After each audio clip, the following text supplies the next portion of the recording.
এটার কিন্তু মূল্যায়ন ওইভাবে থাকে না।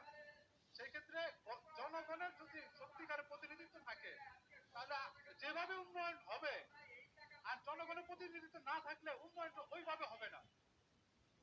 অনেক হয়তো মনে করতেছে বর্তমানে অনেক উন্নয়ন হচ্ছে, কিন্তু নির্বাচন কমিশন একটা সাংবিধানিক একটা প্রতিষ্ঠান, এইরকম একটা প্রতিষ্ঠান যখন উন্নয়ন না থাকবে, নিষ্ক্রিয় অবস্থায় থাকবে, তখন তো এই উন্নয়ন যত উন্নয়নই হোক, এই উন্নয়নগুলি তো এগুলোর তো অস্তিত্ব থাকে না। আপনাকে নির্বাচন কমিশন সাংবিধানিক একটা, যতগুলো সাংবিধানিক প্রতিষ্ঠান আছে সবগুলো ইনস্টিটিউট শক্তিশালী হইতে হবে, তখনই দেশের উন্নয়ন হবে। সবগুলো ইনস্টিটিউট যদি শক্তিশালী না থাকে, দুর্বল থাকে, নরবরে থাকে, তখন তো দেশের উন্নয়ন আপনি আপনি বললে তো এটা যতই আমরা বলি যে দেশের অনেক উন্নয়ন হচ্ছে, সাংবিধানিক প্রতিষ্ঠানের ব্যতি রেখে বা সাংবিধানিক প্রতিষ্ঠানগুলোকে পাশ কাটাইয়া, তাহলে এটা তো আর উন্নয়নটা ওইভাবে তো হইলো না।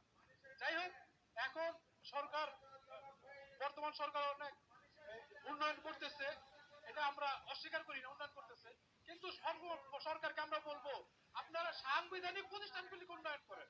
সাংবিধানিক প্রতিষ্ঠান যদি উন্নয়ন হয়, সাংবিধানিক প্রতিষ্ঠান যদি শক্তিশালী হয়, তখন দেশের উন্নয়ন আরো ভালো হবে, বেশি হবে, তখন দেশটা উন্নত দেশের পর্যায়ে চলে যাবে।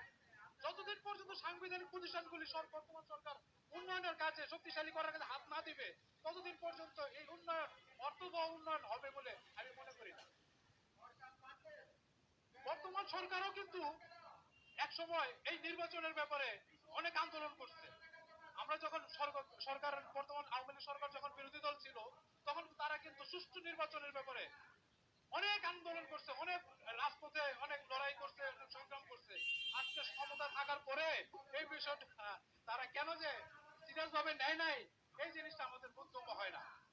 আমি বর্তমান সরকারকে বলবো, আপনারা তো নির্বাচনের ব্যাপারে তো একমত, আপনারা তো আন্দোলন করছেন এই বিষয় নিয়ে, আপনারা তো চান যে জনগণের প্রতিনিধিত্ব থাকুক, জনগণের প্রতিনিধিত্বের মাধ্যমে সরকার পরিচালিত হোক, আপনারা তো এই বিষয়ে আন্দোলন করছেন, আপনারা তো অস্বীকার করতে পারবেন না যে এই বিষয়ে আপনারা আন্দোলন করেন নাই।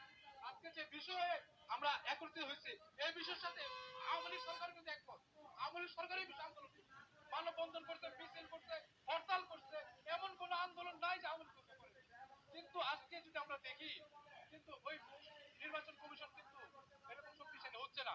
এই ব্যাপারে আমি বর্তমান সরকারকে বলবো, আপনারা বাংলাদেশের যতগুলি সাংবিধানিক প্রতিষ্ঠান আছে সবগুলো প্রতিষ্ঠানে আমরা হাত দেন, সবগুলো প্রতিষ্ঠান শক্তিশালী করেন। সবগুলো শক্তিশালী থাকলে দেশ উন্নয়ন হবে।